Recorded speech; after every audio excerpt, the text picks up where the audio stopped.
के मुअज़्ज़ज़ सामाईन, अभी हम घर से कोई ग्रॉसरी के लिए निकले थे तो पता चला कि बर्फ़ का एक तकरीबन तूफ़ान सा जो है हल्का फुल्का वो आया हुआ है, तो सोचा कि वो आपके साथ शेयर किया जाए।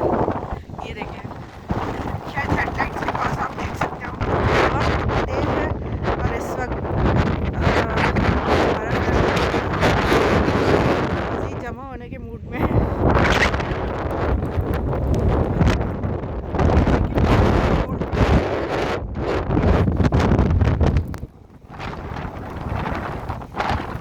इस वक्त दर्जा हरारत जो है वो मतलब जो टेम्परेचर है इस वक्त टालन का -13 है।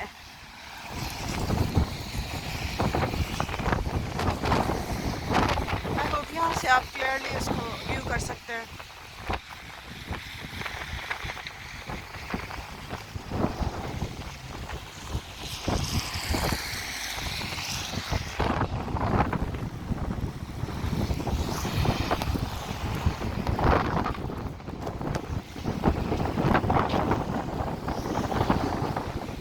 हमें चलने में बहुत ज़्यादा मुश्किल हो रही है, इसलिए मोबाइल को वापस रखते हैं।